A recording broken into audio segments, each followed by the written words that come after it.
name is Jane, and I am a student at University of Washington in Tacoma. I am studying urban design and minoring in sustainable urban development. I am 4 weeks into my classes, and during the pandemic, of course, it's going to be through Zoom, which is actually more convenient because you don't have to drive and find parking. But anyways, the content that has been dropped in class so far is very relevant to what is happening in the world right now. And so I'm creating this channel to help me learn better, but also to put out the information that is relevant to what is happening in the world right now regarding sustainable city development as well. Meaning part of sustainable urban development is going to tackle climate justice and going to tackle racism, mainly because part of sustainability is there's the ecology aspect, which covers the climate justice aspect.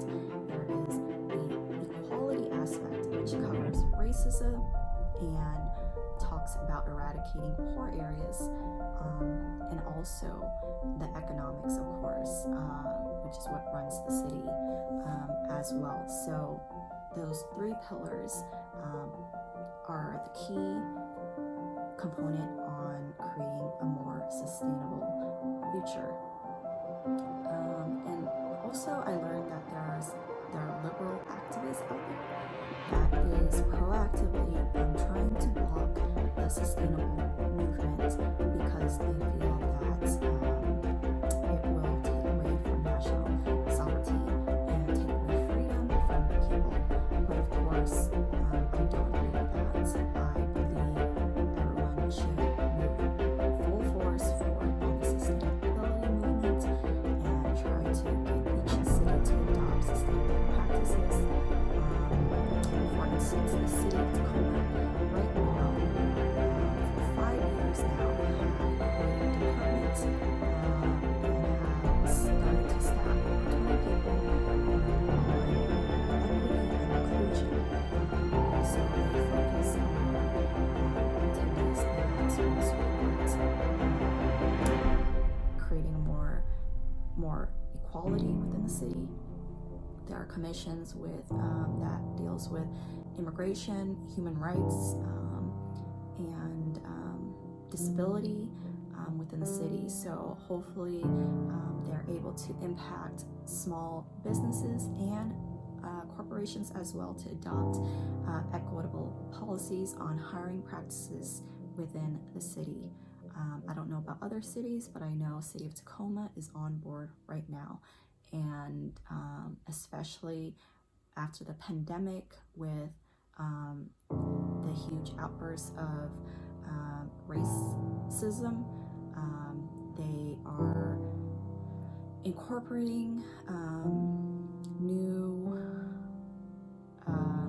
initiatives in the programs that they create for the city to tackle that. They have education on anti-racism. And so one of the key components of sustainability is studying the history of city development, what worked and what hasn't. One thing I learned in class is that, during the development of New York, they actually initially created real estate that offered unlivable conditions. So right off the bat, these buildings were condensed without windows, without lights, there are no garden space, and people are just crammed into these buildings and living in it in such a slum condition, to the point where a journalist had to start taking pictures, and he published a book exposing the living conditions of that side of the city, and that forced government officials to take action, and eventually they destroyed those buildings and created more sustainable living conditions for people.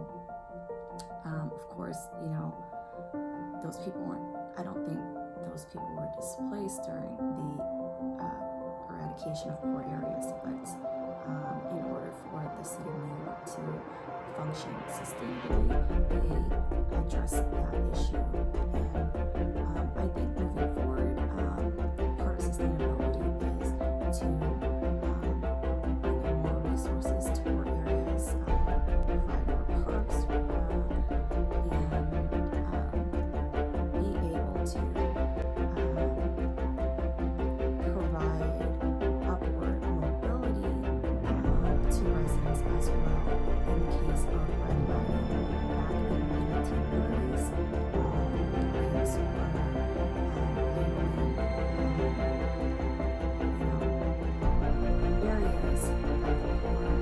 to be high-risk area, which created this cycle of people developers investing in areas that were more wealthier, which is labeled as green and blue space.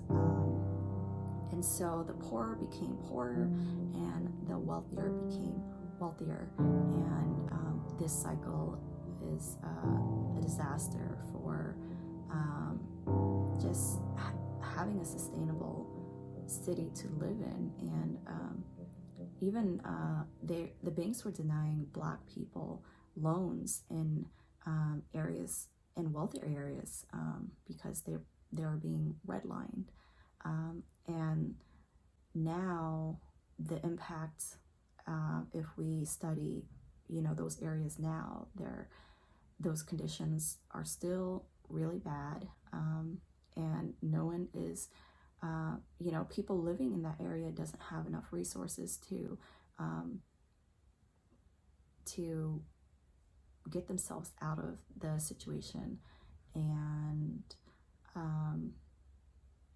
so I hope in the future part of sustainability is to eradicate poor areas by pouring in more resources so that the poor areas can be livable, and people's mental health will actually improve, and hopefully be able to motivate themselves to engage in upward mobility as well.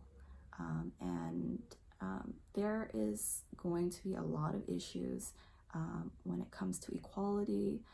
There is a huge mental health crisis that's happening in the world, but I think we are going to be able to tackle each and every issue as they come up.